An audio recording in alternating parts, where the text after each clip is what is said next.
तो गुरुकुलेश्वर राहणार नाही असा सर्व जगाला संदेश देणारे भारतीय राज्यघटनेचे शिल्पकार परमपूज्य डॉक्टर बाबासाहेब आंबेडकर. आणि ज्या ज्या महापुरुषांनी स्वतः विराट दुःख झेलून अज्ञानाच्या अंधारात खितपत पडलेल्या समाजाला ज्ञानाचा प्रकाश दाखवला, त्या सर्व महापुरुषांना आणि या सर्व महापुरुषांना घडवण्यात ज्या मावल्यांचा सिंहाचा वाटा होता, अशा त्या माता रमाई, हिमाई, जिजाई, अहिल्याबाई या सर्व महान विभूतींना आम्ही प्रथमतः अभिवादन करतो. आज आपल्यासमोर मी शिक्षणाविषयी बोलणार आहे.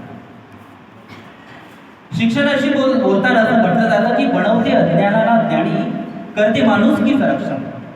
बनवते अज्ञानाला ज्ञानी, करते माणुसकीचं रक्षण, देते माणसाला माणूसपण, त्याचं नाव आहे शिक्षण, त्याचं नाव आहे शिक्षण. आता इथे बसलेल्या, आता तुम्ही इथे कित्येक वर्षापासून शिकत आहात.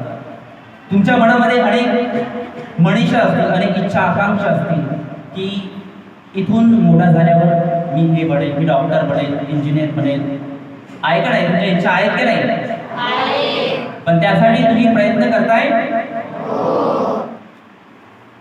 प्रत्येकाला असं वाटतं की मी मोठा झाल्यावर डॉक्टर व्हायला हवा, इंजिनियर व्हायला हवा, वकील व्हायला हवा. पण मला असं वाटतं की तुमच्या गुणपत्रिकेवर आलेली गुणांची सूज म्हणजे तुमची गुणवत्ता कधीच नसते. एकदा गुणपत्रिकेवर 90-95% मार्क पडले म्हणजे तुम्ही यशस्वी झालात असंही नाही. तर कर्मवीर भाऊराव पाटलांचं एक वाक्य आहे की वर्गात शिकवलेलं विसरल्यानंतर तुमच्या डोक्यात जे उरतं ना, त्याला आपण शिक्षण म्हणायचं असतं, त्याला आपण गुणवत्ता म्हणायचं असतं. एकदा गुणपत्रिकेवर 90-95% मार्क पडले म्हणजे तुम्ही यशस्वी झालात असंही नाही. तर तुमच्या व्यक्तिमत्वाचा सर्वांगीण विकास म्हणजे तुमचं शिक्षण असतं, तुमची गुणवत्ता असते. आता ही गुणवत्ता नेमकी काय, एका उदाहरणाद्वारे स्पष्ट करतोय की एका शाळेमध्ये शिकणारी 3 मुलं होती. त्या 3 मुलांपैकी एक पहिल्या बाकावर बसणारा मुलगा होता. त्याला नेहमी वर्गामध्ये 90-95% मार्क पडायचे. आई बाबांनी सांगितलं, लेका तुला शिकायचं आहे, मोठं व्हायचं आहे, 12वीच्या सायन्सला तुला ऍडमिशन मिळायला पाहिजे, लेका तू इंजिनियर झालाच पाहिजे. एवढंच आई बाबांनी आयुष्यभर सांगितलं. मुलांना आयुष्यात अभ्यास सोडून दुसरं काहीच केलं नाही. कधी कॉलेजच्या कोणत्या क्रीडा स्पर्धेमध्ये भाग घेतला नाही, की कोणत्या ऍक्टिव्हिटीमध्ये भाग घेतला नाही. मुलगा फक्त अभ्यास करायचा. आई बाबाचं स्वप्न साकार झालं, मुलगा इंजिनियर झाला आणि काही दिवसातच तो एका जिल्हा परिषदेवर होता. त्याच वर्गामध्ये मधल्या बाकावर बसणारा मुलगा होता. त्याला कधी 90-95% मार्क पडले नाही. 60-70च्या दरम्यान मुलगा झालायचा. असं करता करता ग्रॅज्युएट झाला. म्हटलं ग्रॅज्युएट करून करायचं काय? म्हटलं 2-3 वर्ष आजमावून पाहूया स्वतःला. प्रचंड इच्छाशक्ती होती मुलामध्ये. मुलानं 2-3 वर्ष चांगला अभ्यास केला आणि UPSCच्या एक्झाम मध्ये पास झाला आणि त्याच जिल्हा परिषदेवर CEO म्हणून आला, चीफ एक्झिक्युटिव्ह ऑफिसर, मुख्य कार्यकारी अधिकारी. आता वर्गातल्या शेवटच्या बाकावर बसणाऱ्या मुलाची वेळ आली होती. याचा कधी अभ्यासामध्ये पहिला नंबर आला नव्हता, पण कॉलेजची कोणती, स्पोर्टची कोणती ऍक्टिव्हिटी सोडली नाही, GST इलेक्शन सोडलं नाही, URC इलेक्शन सोडलं नाही. 4 चौघांना पुढून उडणारा हा मुलगा पुढे जाऊन आमदार झाला आणि त्याच जिल्हा परिषदेवर पालकमंत्री म्हणून आला. बघा, वर्गातला हुशार मुलगा इंजिनियर झाला, मधल्या बाकावर बसणारा मुलगा CEO झाला आणि शेवटच्या बाकावर बसणारा मुलगा पालकमंत्री झाला.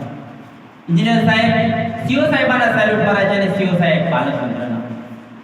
विद्यार्थी मित्रांनो, मला यातून एकच गोष्ट सांगायची वाटते की तुमच्या गुणपत्रिकेला आलेली गुणांची सूज म्हणजे तुमची गुणवत्ता कधीच नसते, तर तुमच्या व्यक्तिमत्वाचा सर्वांगीण विकास म्हणजे तुमचं शिक्षण असतं, तुमची गुणवत्ता असते. महात्मा गांधी शिक्षणाविषयी बोलताना नेहमी बोलायचे की education is the powerful weapon which brings new changing the personality.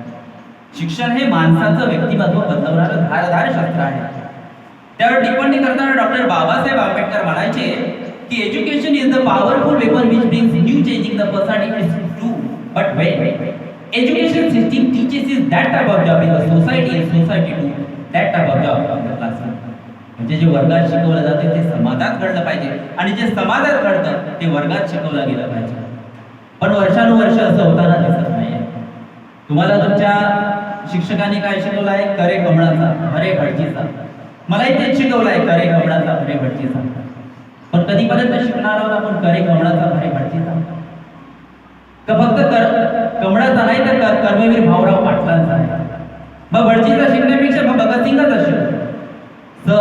शशाच्या शिकण्यापेक्षा Shivaji महाराजांचा शिकू, गवताचा शिकण्यापेक्षा गाडगे महाराजांचा शिकू, तेव्हा कळेल आपला इतिहास. या पोरांच्या कोऱ्या पाठीवर काय संस्कार पोरांचे ते आजच आपल्याला ठरवून घ्यावं लागतं. आणि तेव्हा आणि जी आपण या शिक्षण व्यवस्थेपासून करतो तोपर्यंत ही जी आपण अपेक्षा करतो कधीच पूर्णत्वास जाणार नाही. जोपर्यंत पोरांना नेमकं काय शिकवायचं हे जोपर्यंत आपल्याला कळणार नाही तोपर्यंत या शिक्षण व्यवस्थेपासून किंवा या गुणवंतांपासून जी अपेक्षा करतो ती कधीच पूर्णत्वास जाणार नाही. आज डॉक्टरचा मुलगा म्हणतो डॉक्टर व्हायचा, इंजिनियरचा मुलगा म्हणतो इंजिनियर व्हायचा आहे, वकिलाचा मुलगा म्हणतो वकील व्हायचा आहे. पण आमच्या महाराष्ट्रातल्या शेतकऱ्याचा मुलगा छाती ठोकपणे म्हणत नाही की मला शेतकरी व्हायचं आहे. ती फार मोठी शोकांतिका. आज आपल्या महाराष्ट्रामध्ये विराट कोहली सर्वांना माहित आहे कोण आहे. विराट कोहलीने 100 धावा काढले की त्याला लाखो रुपयाचे पारितोषिके दिले जातात, याचं वाईट वाटत नाही. पण आमच्या शेतकऱ्याने या बांध्याच्या त्या बांध्याला जाऊन लाखो धावा कधीच पूर्ण केल्या, त्याच्या समस्या मांडण्यासाठी त्याला आत्महत्या करावं लागतात. हे आमचं कर्तव्य आहे. विद्यार्थी मित्रांनो, आपल्या मातीचा इतिहास कोणी ऐऱ्या गैऱ्याने किंवा दुर्ग्या सुर्ग्याने लिहिलेला नाहीये. आपल्या मातीचा इतिहास लिहिलाय घोड्याच्या ठापाने, शाहिराच्या ढापाने आणि हिरव्या पिवळ्या शालीनानं.